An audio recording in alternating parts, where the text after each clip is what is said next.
신약성경 320쪽 빌립보서 2장 12절 말씀을 다 같이 한 목소리로 읽겠습니다. 다 같이 읽습니다. 시작. 그러므로 나의 사랑하는 자들아, 너희가 나 있을 때뿐 아니라 더욱 지금 나 없을 때에도 항상 복종하여 두렵고 떨림으로 너희 구원을 이루라. 아멘. 여러분, 우리는 매주일 구원에 관한 말씀을 듣고 있는데요, 예수님을 믿으면, 예수님을 의지하고 그분을 나의 주, 나의 하나님으로 모시겠다 하면 구원을 얻는다. 도저히 갚을 수 없는 빚이 청산되는 것처럼 내가 자유를 누린다. 하나님의 자녀가 된다. 뿌리에서 잘려진 나무처럼 죽을 수밖에 없었던 내가 하나님께 접붙임을 받아서 다른 존재가 된다. 생명을 얻는다라고 말씀드렸습니다. 그래서 우리는 그럼 나는 구원을 받은 건가? 하는 마음을 가지고 사는데요, 우리에게 어떤 일이 벌어지냐면요, 내가 받은 구원을 확신할 수 없는 상황이 벌어져요. 얼마 전에 제가 저희 가족을 태우고 운전을 한 적이 있었는데요, 정말 무지막지한 트럭을 한번 만났습니다. 옆에서 달리던 그 트럭이 갑자기 제가 달리는 차선으로 끼어들어오는 겁니다. 깜짝 놀랐습니다. 생명의 위협을 느낄 만큼 놀랐으니까요. 제 속에서, 그러니까 바로 그냥 제 속에서 그동안 숨어있던 본성이 터져 나오는 거죠. 하마터면 쌍욕이 나올 뻔했습니다. 나올 뻔했어요. 나온 건 아니고요. 그런데 그 트럭이요, 차선을 바꾸다가 다시 제 옆에서 또 제 앞으로 끼어드는 겁니다. 여러분, 그런 말이 있지 않습니까? 운전할 때는 목사도 전도사도 없고 오직 운전사만 있다고요. 그냥 화가 나는 거예요. 제가요, 옆에 가면서 클락션을 빵빵 누르면서 속도를 내어서 그 차를 앞지르려고 하는데요, 옆에 있던 제 아내가 걱정이 되어서 막 말렸습니다. 어쩌면 제 뒷좌석에 앉아있는 저희 집 둘째는 속으로 그랬을지 모릅니다. 아빠, 목사님이 그래도 돼요? 예수님을 믿고 하나님의 자녀가 되었지만 아직도 문제가 많습니다. 목사라도 그렇습니다. 이런 일이 평생에 한 번만 있는 일이라면 얼마나 좋겠습니까? 근데 어쩌면 거의 매일이다 싶을 정도로 자주 우리의 죄된 본성이 내 속에서 흘러나오는 거죠. 그럴 때마다 우리에게는 의심이 솟아납니다. 네가 그러고도 목사냐? 네가 그런 일을 하고도, 그런 짓을 저지르고도 뻔뻔하게 교회 다니냐? 예배하러 나오냐? 부끄럽지 않냐? 하는 소리가 내 속에서, 우리 속에서 나오는 거죠. 심지어는 네가 그런 말을 하고 그런 생각을 하고 그런 짓을 하는 것을 보니까 분명히 구원받은 사람 아니네, 구원받은 사람은 그런 말, 그런 생각, 그런 짓을 할 리가 없지 하는 우리 속에서 나를 고소하는 소리가 흘러나오는 거죠. 우리가 분명히 알아요. 우리가 예수 믿는 사람이고 예수 믿는 사람에게 걸맞는 생활이 있다는 사실을 우리가 압니다. 그걸 우리가 분명히 아는데 내가 그런 생활을 제대로 못하니까 내 속에서 절망스러운 소리가 흘러나오는 거죠. 그래가지고 무슨 예수 믿는 사람이냐, 그래가지고 하나님이 기뻐하시겠냐, 지금 네 모습을 보니까 틀림없이 너 구원받지 못한 건 맞네, 하나님이 너 안 좋아하실 거야. 여러분, 우리가 분명히 예수 믿는 사람의 생활을 해야 되는데요, 그렇지만 우리가 예수 믿는 사람에게 걸맞는 생활을 하지 못할 때도 많습니다. 어쩌면 매일 혹은 매주 같은 죄를 반복하고 괴로워하는 분들도 여기에 계실지 몰라요. 그럴 때는 정말 기도하는 것이, 예배를 드리는 것이 파렴치한 일 같고요, 기도하고 싶지 않고 예배도 드리고 싶지 않은 마음이 찾아옵니다. 죄가 하나님과 우리 사이를 얼어붙게 하고 무너뜨리게 하잖아요. 부끄럽고 괴로워서 영적인 침체에 들어가는 거죠. 하나님이 원하시는 생활을 하지 못했으니까 괴로워서 오히려 더 기도하지 않고 예배의 자리에서 더 멀어지는 일이 벌어지는 겁니다. 하나님께서 나 같은 사람은 사랑하지 않을 거라고, 좀 잘하는 사람, 거룩하게 사는 사람들을 하나님께서 이뻐하시고 좋아하실 거라고 생각하는 거죠. 그래서 나는 자격 없다고, 하나님이 나를 좋아하지 않으실 거니까 내가 알아서 그만둘게, 그냥 지가 알아서 하나님 손을 놓아버리는 거예요. 여러분, 우리가 자꾸요, 우리의 구원을 우리에게서, 내 속에서 찾으려고 해요. 분명히 말씀드렸거든요. 몇 번을 반복해서 말씀드렸어요. 예수님 때문에 우리가 구원을 받았다고요. 그런데 우리가 어떻게 해요? 자꾸 누구를 바라보냐면 자꾸 나를 쳐다봐요. 내게 구원받을 만한 것이 있는지, 내가 구원받을 사람의 모습인지 자꾸 나를 바라본다고요. 여러분, 나를 바라봐서는 내게 구원받을 건덕지는 없습니다. 하나님께서 우리를 구원하시겠다고 할 때 내게 구원받을 만한 게 있는지, 착한지, 대단한지, 거룩한지 그거 보신 적이 없다고요. 누구를 보셨어요? 예수님. 우리 죄를 대신해서 죽으신 그 예수님, 우리를 사랑하여서 십자가에 달리신 그 예수님 때문에 우리를 용서하시고, 그 예수님 때문에 우리가 하나님의 자녀가 된 겁니다. 우리가 예수 믿는다고 하니까, 그 예수님 의지하겠다고 하니까 그 예수님을 보고 우리에게 구원이 주어진 거라고요. 여러분, 예전에는 어디 취직하려고 하면 누군가의 보증이 필요했어요. 어디서 돈을 빌리겠다고 해도요, 보증서 주는 사람이 있어야 돈을 빌릴 수 있었어요. 혹시 여러분 그런 이야기 들어보지 못하셨어요? 보증 잘못 써가지고 엄청난 빚을 지게 되었다고. 내가 하지도 않았고 쓰지도 않았는데 보증 잘못 써가지고 내가 온팡 뒤집어 썼다고. 그래서 이 고생을 한다고. 절대로 보증 서지 마라, 함부로 보증 서주지 마라, 이런 이야기 혹시 들어보지 못하셨습니까? 내가 어떤 사람의 보증을 선다는 말은 그 사람이 사고를 치면 그 뒷감당 내가 해주겠다는 말이고요, 그 사람이 돈을 빌렸는데 못 갚으면 보증인인 내가 책임지고 갚겠다는 말이에요. 이건 내가 하지도 않은 일에 내가 끼어서 피해를 입을 수 있는 일입니다. 그래서 웬만하면 사람들은 보증 서는 일 꺼려하고요, 보증인 되려고 하지 않습니다. 근데 예수님이요, 얘들아, 내가 너희들의 보증인이 되어줄게, 내가 보증 서줄게, 이렇게 하신 겁니다. 지난번에 제가 우리가 죄를 지은 상태를 마치 갚을 수 없는 빚을 진 상태하고 비슷하다라고 말씀드렸죠. 도저히 갚을 수 없는 빚을 지고 어떻게 할 수 없는 상태, 마치 10,000달란트를 빚진 사람처럼 20만 년을 갚아야 하는 그런 형편 가운데 있는데, 그래서 엄삭달싹하지 못하고 있는데 예수님께서 내 빚 보증을 서주셨다고요. 보증을 섰다는 말은 내가 못 갚으면 누가 갚는다? 예수님이 갚으신다. 나는 갚을 능력이 없는데, 아무도 나에게 보증인이 되어주지 않는데, 아무도 나에게 그렇게 하지 않는데 예수님이 나에게 보증인이 되어주신다는 말이에요. 그리고 무한 책임을 져주시는 겁니다. 내가 갚아줄게, 내가 해결해줄게 하시는 거죠. 나에게 구원을 얻을 만한 뭔가가 있는 것이 아니라 예수님이 해주셨다고요. 예수님이 주시는 거라고요. 그래서 예수님을 의지하는 거라고요. 여러분, 우리가 여전히 냄새나는 생활을 청산하지 못하고 아직도 옛날 습관을 못 버리고 살아가는데, 그래서 도무지 나에게서는 내가 구원받을 만한 사람이라는 증거가 보이지 않는데, 그래서 나는 내 모습을 보면서 낙심이 되고 절망이 되는데, 하나님께서는요, 우리를 향해서 뭐라고 하시냐 하면 내가 너희를 택했다라고 말씀하세요. 신약 성경에 로마서라는 책이 있는데 거기 8장 33절에 내가 너를 택했다라고 말씀하십니다. 누가 능히 하나님께서 택하신 자들을 고발하리요, 의롭다 하신 이는 하나님이시니 누가 정죄하리요.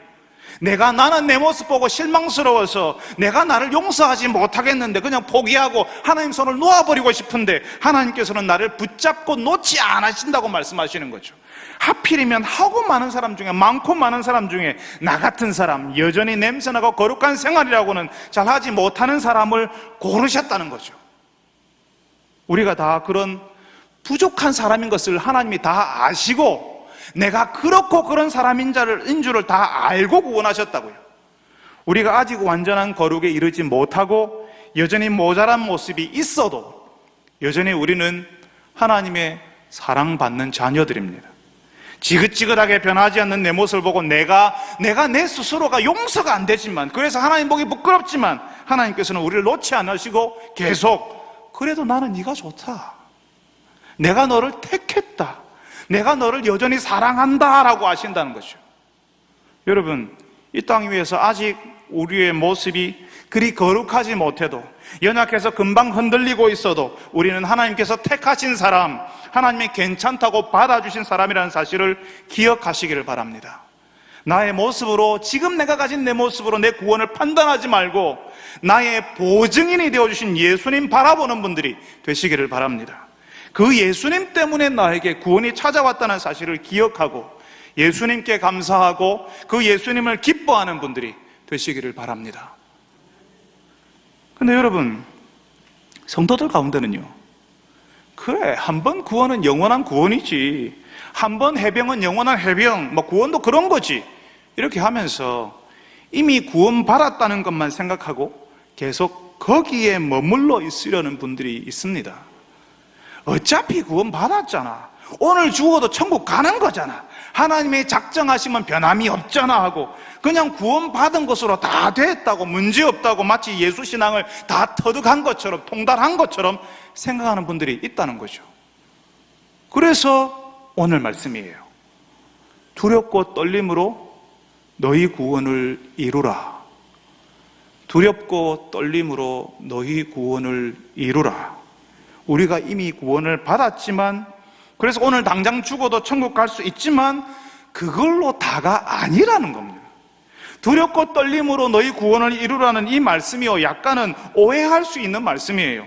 너희 구원을 이루라라고 하니까 하나님이 우리에게 구원을 주셨어도 우리가 구원을 이루기 위해서 뭔가를 해야 하는구나, 결국 내가 구원을 완성시켜야 하는구나 라고 오해할 수 있어요. 두렵고 떨림으로 너희의 구원을 이루라는 말씀은요, 내가 구원을 완성하는 것이 아니라, 내가 구원을 어떻게 해볼 수 있다는 말이 아니라, 하나님이 나에게 허락하신 그 구원을 경험하면서 그 구원을 받은 사람으로 살아보라는 말씀이에요. 여러분은 한 번도 안 가본 낯선 동네에 갈 때에, 처음 외국에 나갔을 때 무조건 기쁘기만 하고 무조건 좋고 그러셨나요? 저는요, 처음 미국 갈 때 어렵게 미국 비자 받았고 여권도 손에 쥐고 있는데 괜히 떨리더라고요. 기대가 되고 좋은데 떨리고, 기쁜데 내가 공항 출입국 무사히 통과할 수 있겠나, 비자도 받았고 여권도 손에 쥐고 있는데 괜히 그런 두려운 마음이 같이 오더라고요. 구원받은 사람으로 사는 것이요, 그런 거예요. 한 번도 가보지 않은 길, 이때까지 내가 살아왔던 것과는 전혀 다른 생활인 거죠. 마치 외국에 가는 것처럼, 낯선 땅에 들어서는 것처럼 좋은데 약간 떨리고 기대가 되는데 약간의 의심과 두려움이 교차하는 그 묘한 상태가 되는 겁니다. 우리는 오늘 빌립보서 2장 12절을 읽었는데요, 그 다음 구절 13절에서 그래요. 너희 안에서 행하는 이는 하나님이시니라고 이야기합니다. 두렵고 떨림으로 너희 구원을 이루라라고 하시고 바로 이어서 우리 가운데 일하시는 분이 하나님이시다 이렇게 하시는 거죠. 그 두렵고 떨리는 길을 가지만 우리 안에서 일하시는 분이 하나님이시라고 우리를 안심시켜 주십니다. 우리는 낯선 땅에서 어떻게 하지 처음 가는 길인데 어떻게 하지 하는데 하나님께서 우리를 홀로 두지 않으시고 우리 안에서 일하신다고 말씀하세요. 그러니까 두렵고 떨림으로 우리의 구원을 이루라고 하시는 그 말씀은요, 우리와 함께 하시는 그 하나님께 맡기는 경험을 한번 해보라, 하나님께 맡기는 연습을 해보라고 하시는 겁니다. 바로 그 하나님께 맡기는 생활을 해보는 것이 두렵고 떨림으로 구원을 이루어가는 거예요. 그 하나님께 맡길 때마다 구원이 구체적으로 일어나는 거죠. 하나님께 맡길 때마다 내가 경험하지 못했던 일들이 일어나는 거죠. 처음에 제가 구원은 엄청난 빚을 진 것처럼 어찌 할 수 없는 상태에서 건져주시는 것이라 라고 말씀드렸어요. 예수님께서 우리의 보증인이 되어주셔서 다 책임져 주셨다고요. 그런데 구원은요, 그냥 우리를 건져주신 것으로 끝나는 게 아니에요. 비참한 영적 거지 상태에서 탈출하는 것, 거기서 벗어나는 것이기도 하지만 거기서 끝나는 게 아니라 아주 부잣집 아들과 딸로 들어가는 겁니다. 내가 빠져나와서 새로운 상태로 들어가는 거라고요. 신분이 완전히 바뀌는 것을 의미합니다. 두렵고 떨림으로 너희 구원을 이루라라고 하는 말씀은 이제 부잣집 아들로 들어간 우리가 이제 그 풍요로움을 경험해 봐라. 여러분, 전에 제가 구원은 종합 선물 세트와 같다라고 말씀드려서 우리 인생의 선물 하나를 하나씩 까서 우리가 열어보는 것처럼 그런 일이 벌어진다라고 말씀드렸죠. 바로 하나님께서 우리에게 허락하신 그 구원을, 그 풍요로움을 경험해 보는 거죠. 부잣집 아들로서 그 집의 운영과 역할을 배워서 일해보라는 겁니다. 구원받았으니까 이제 됐지, 오늘 죽어도 천국 가니까 된 거지 하면서 천국행 티켓 하나 미리 예매해 놓은 사람으로 사는 것은 무능한 아들, 놀고 먹는 자녀가 되는 겁니다. 구원받은 우리가 그렇게 살면 안 되는 거죠. 여러분이 잘 아시는 대로 이스라엘이 출애굽했잖아요. 이집트에서 빠져나왔습니다. 하나님의 은혜와 능력으로 어찌할 수 없는 종의 상태에서 벗어났어요. 그렇지만 그 출애굽한 사람들이요, 광야에서 헤매다가 다 죽어버렸습니다. 하나님이 약속하신 땅에는 가보지도 못하고 다 죽었어요. 나왔으니까 들어가야 되는데 나오기만 하고 그냥 헤매다가 죽어버리는 거죠. 출애굽한 사람들이 광야에서 죽었다는 사실은 구원받은 백성이 하나님을 모르는 사람처럼 생을 마감할 수도 있다는 말입니다. 구원받은 사람으로 살기로 결단하고 책임있게 자신의 시간을 받아들이지 않을 때는 구원받은 자에게서 기대할 수 있는 어떤 것도 이루지 못하고 생을 마감할 수 있다는 거죠. 하나님의 은혜로 애굽을 탈출한 이스라엘은 하나님의 백성이란 이름은 가졌지만 하나님의 백성으로 살지 않고 나머지 인생을 헤매다 보내었습니다. 하나님의 부르심을 알지 못하는 사람이 할 수 있는 유일한 일은요, 헤매는 거예요. 목적 없이 이리 갔다 저리 갔다. 하나님의 백성인데, 구원받았는데 이리 갈까 저리 갈까 하나님과 상관없이 내가 원하는 것을 찾아서 그 자리에서 뺑뺑 맴도는 인생을 사는 거죠. 물론 그 사람들에게도 가족들이 있고 출산의 기쁨, 이웃들과 어울려 사는 소소한 인간살이의 재미를 맛보았을 거예요. 광야를 지나지만 그랬을 거예요. 이 사람들이 광야를 헤맬 때에 만나와 메추라기가 더 이상 공급되지 않았을까요? 불순종하는 이 사람들에게 하나님께서 화가 나서 만나와 메추라기를 중지시켰을까요? 아닙니다.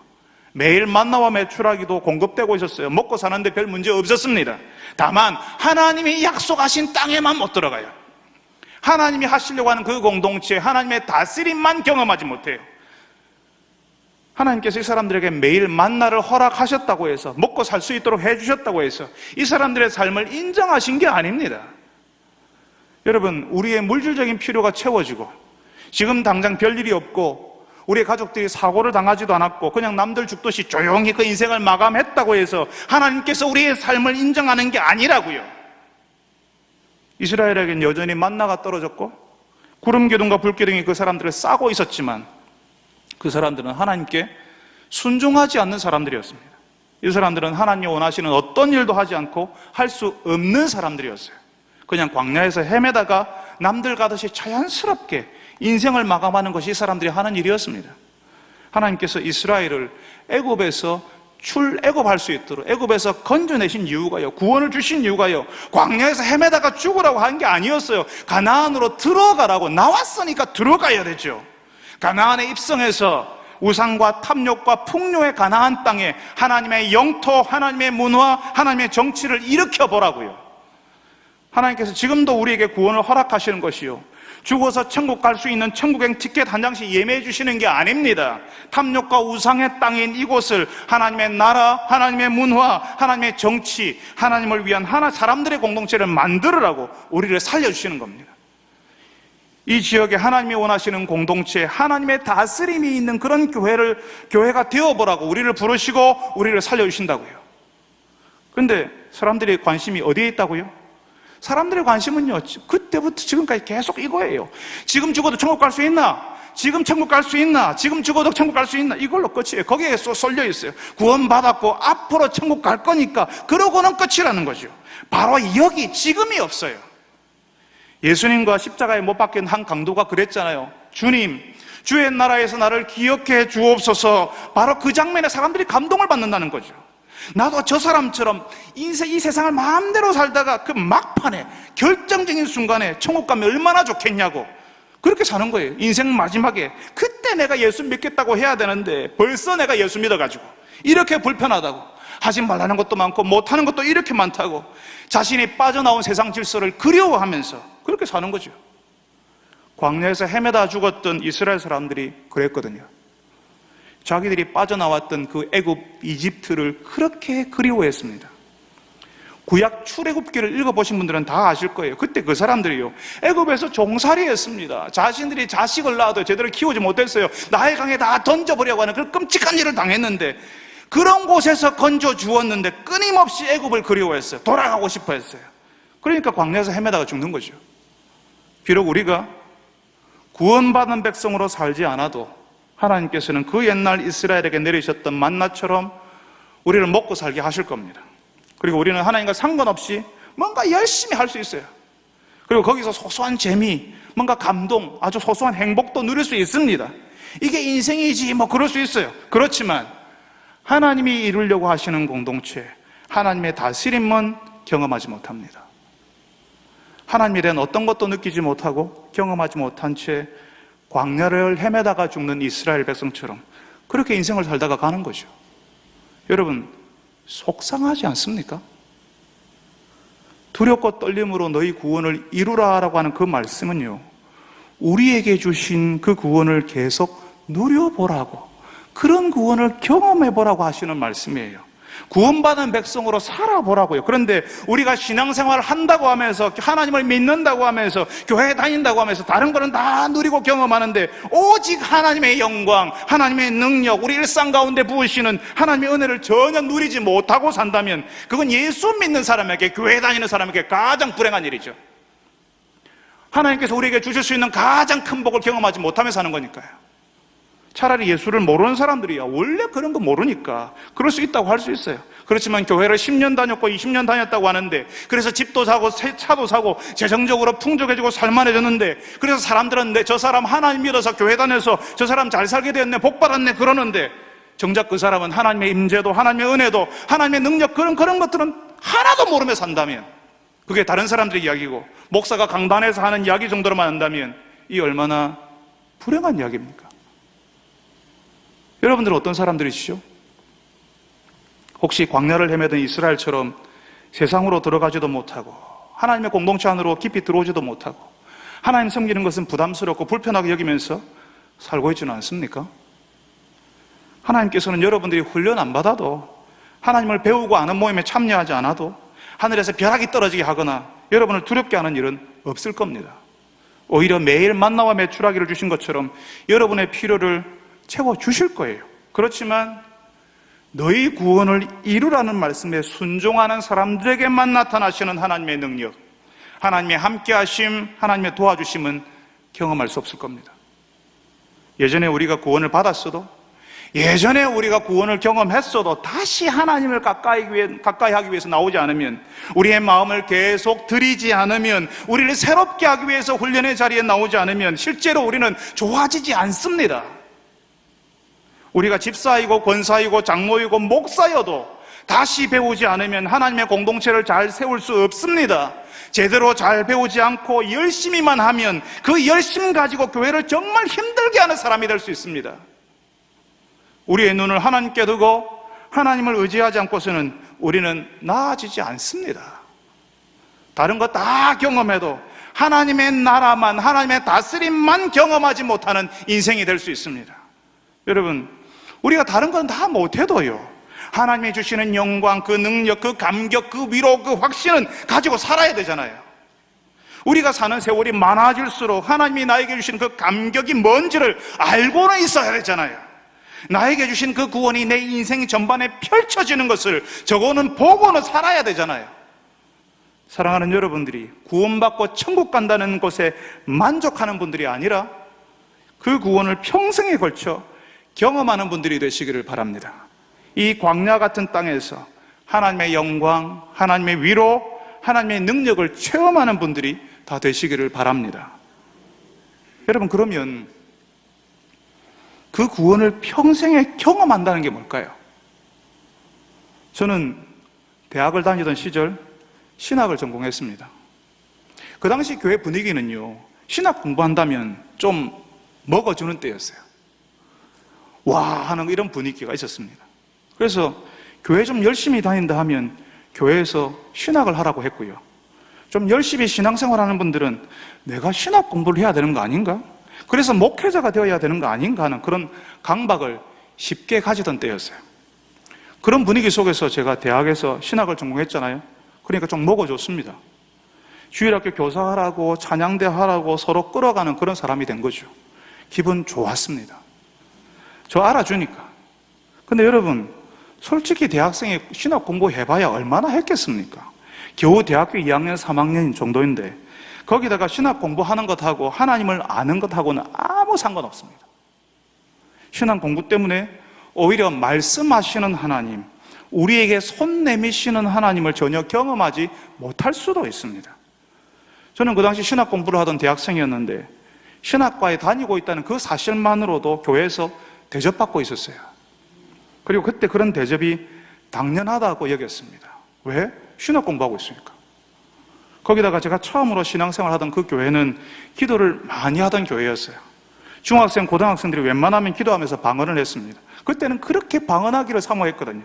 그래서 방언이 터진다고 하잖아요. 방언이 터지면요, 그러면 그 사람은 사람들이 보고 저 사람은 좀 영적인 사람이네, 하나님과 통하는 사람이네 하는 그런 뭔가 인정해주는 그런 게 있었어요.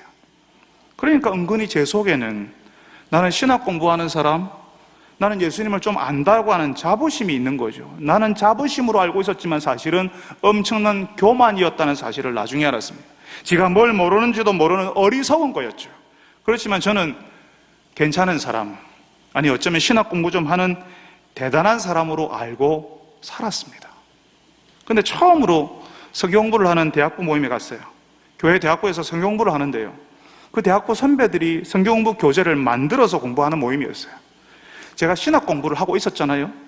저는 그 성경 공부 가서요, 완전히 내 세상이라고 생각했어요. 가서 한 수 가르쳐 준다는 생각으로 거기에 있었습니다. 근데 여러분, 제가요, 그 성경 공부할 때 질문 있지 않습니까? 질문.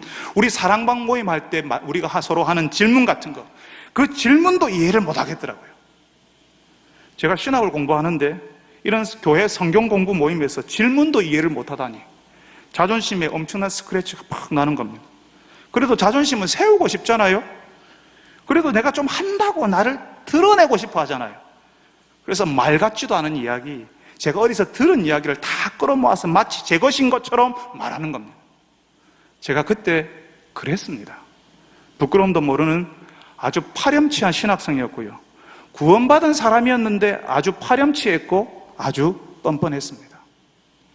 저는 그때 처음으로 그 대학부에서 성경 공부라는 것을 했어요.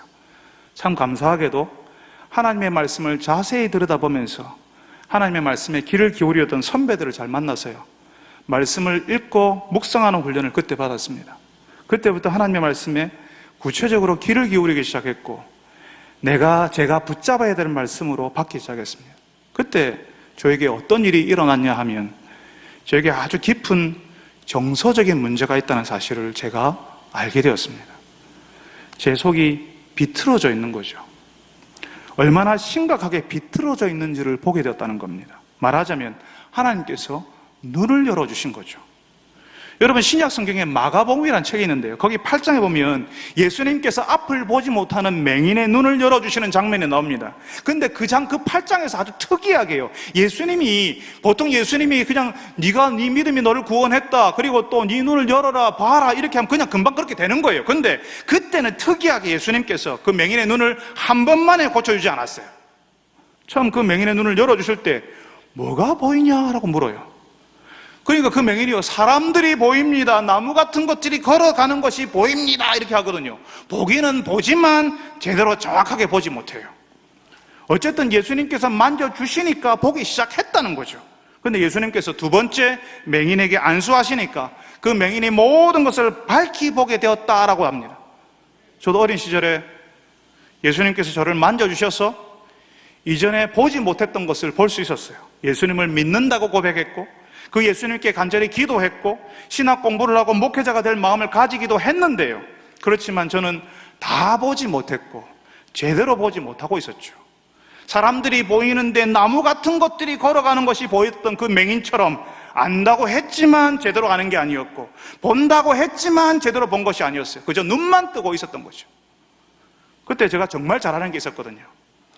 늘 다른 사람들 판단하며 살았습니다. 다른 사람들이 왜 틀렸는지, 왜 못하는지 그거 지적하면서 기뻐했어요. 그게 제가 스마트하다고 하는, 똑똑하다고 하는 증거로 알았어요. 사람들이 저를 힘들어하는데 저만 그거 몰랐어요. 제가 사람들을 이끌고 있는 줄 알았고 사람들이 저를 따른다고 생각했어요. 정말 돌아가고 싶지 않은 영적으로 비참했던 시절이었습니다. 말씀드렸죠. 그때도 예수님 믿고 있었다고. 기도할 때 방언으로 기도하는 신학생이었고 주일학교 교사였고 찬양대원이었고 교회의 많은 행사에 가장 적극적으로 참여하는 청년이었는데요. 그렇지만 제 눈이 비틀어져 있는 거죠. 제 속사람이 완전히 비틀어져 있는데 그걸 제대로 못 보고 있는 거죠. 사람이 보입니다. 그런데 나무가 걸어가는 것을 봅니다 하는 맹인처럼 보기는 보지만 사실은 잘못 보고 있는 사람이었어요. 근데 예수님께서요, 보기는 보지만 제대로 보지 못하는 맹인의 눈을 다시 열어주신 것처럼 저를 다시 만져주시는 일이 벌어졌습니다. 그러니까 그 전에 보이지 않았던 저의 문제, 제 속 깊은 곳에 비틀어져 있던 저희 정서적인 문제들이 하나씩 보이기 시작하는 겁니다. 예수님께서 주신 구원을 더 깊이 경험하기 시작하는 거죠. 여러분, 예수님께서 저의 눈을 다시 열어주셨을 때, 저를 다시 만져주셨을 때, 그 전에 보지 못했던 것들을 보게 하셨을 때 저희 끔찍한 모습을 보고 정말 놀랐습니다. 저 아닌 줄 알았거든요. 근데 저였어요. 제가 문제였고요. 제가 사람들을 너무 힘들게 했고요. 교회를 너무 힘들게 했어요. 정말 놀랐습니다. 그렇지만 그 보게 하신 것 때문에 그래서 하나님께 더 진실하게 나아갈 수 있었습니다. 저의 위선을 내려놓고 가식과 거짓을 내려놓고 하나님 앞에 설 수 있어서 주님, 사실은 제가 이렇습니다라고 할 수 있어서 정말 기뻤습니다. 하나님이 이런 나를, 이렇게 비틀어진 나를 구원하셨구나 하고 구원을 더 깊이 알게 된 감격이 찾아왔어요. 그렇게 하나님께서 열어주시는 것이요, 저를 만져주시는 것이 한 번, 두 번만 일어난 것이 아니라 계속 찾아오는 거죠. 하나님의 구원을 깊숙이 더 구체적으로 우리가 경험하도록 하나님께서 우리의 눈을 열어주시는 거죠. 여러분, 우리에게 다시 열어주시는 은혜가 있어야 우리가 새롭게 하나님을 경험합니다. 하나님을 오해하지 않고 우리가 가야 할 길을 기쁘게 확신 있게 걸어갈 수 있어요. 믿지만 재미가 없고 교회 안에 있지만 신앙생활을 힘들게 하는 것은 다시 열어주시는 그 은혜를 누리지 못해서예요. 다시 열려야 하는데 열려야 하는지도 모르고 있는 거죠. 어릴 때 구원받았던 것으로 마치 다 아는 것처럼, 제일 잘 아는 것처럼 사람들을 판단하고 지적하는 거죠. 세상에서 가장 불쌍한 사람이 누구나 다 보는 것을 혼자 못 보고 있는 거예요. 자기는 본다고 착각하는 거죠. 사랑하는 여러분, 우리의 눈은 한 번만 열려야 되는 것이 아니라 또 열려야 하고 다시 열려야 합니다. 우리의 구원을 한 번만 경험하는 것이 아니라 우리 평생에 그 구원이 펼쳐지는 것을 경험해야 합니다. 그 구원이 우리를 회복시키시고 우리를 깊어지게 하는 것을 경험해야 돼요. 우리 주께서 우리의 눈을 열어주셔야 그동안 내가 보지 못했던 것을 볼 수 있고 그 의미를 발견할 수 있고 하나님의 더 깊은 세상을 볼 수가 있습니다. 사랑하는 여러분들이 기도하실 때 주님, 내 눈 열어주옵소서, 다시 보게 하옵소서, 더 깊이 더 자세히 보게 하여 주옵소서라고 기도하는 분들이 되시기를 바랍니다. 그 눈이 열리는 기쁨, 다시 보고 더 잘 보게 된 그 감격을 알고 누리는 분들이 다 되시기를 바랍니다. 두렵고 떨림으로 너희 구원을 이루라는 그 말씀이 여러분의 인생에 펼쳐지는 것을 경험하는 분들이 되시기를 바랍니다.